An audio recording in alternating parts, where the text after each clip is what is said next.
அனைவருக்கும் வணக்கம். நாம் இன்று பார்க்க இருப்பது பெருமாளின் அவதாரங்களில் ஒன்றான ராம அவதாரம் ஆகும். சீதையோ தான் கற்புத்தன்மையிலிருந்து கொஞ்சமும் வலுவாது இருக்கிறேன் என்பது உண்மையானால் தன்னை பூமாதேவி அழைத்து கொள்ளட்டும் என்று தெரிவித்தாள். அவள் இப்படி சொன்னது பூமி இரண்டாக பிளந்தது. அதனுள் இருந்து பூமாதேவி வெளிப்பட்டு சீதையை தன் இரு கைகளில் ஏந்தியவளாக அழைத்து கொண்டு மறைந்தாள். தன் விருப்பத்திற்கு மாறாக பூமாதேவி தன் தர்ம பத்தினியை பிரித்து சென்றுவிட்டாள் என ராமர் கோபமடைந்தார். அப்போது பிரம்மதேவன் தோன்றி ராமனை சமாதானப்படுத்தி சீதாதேவியின் பூலோக வாசம் முற்று பெற்றது. அவள் வைகுண்டத்தில் உங்கள் வருகைக்காக காத்திருப்பாள் என்று பிரம்மா சொன்னார்.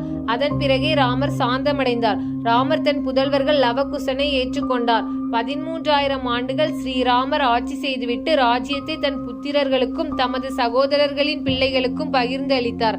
அதன் பிறகு சரயு நதியில் இறங்கி வைகுண்டம் சேர்ந்தார். அவரை பின்தொடர்ந்து சங்கு சக்கர அம்சங்களாக பிறந்த சத்ருகன், பரதனும் ஆதிசேஷனான லக்ஷ்மணனும் பூலோகத்தை விட்டு வைகுண்டம் சேர்ந்தனர்.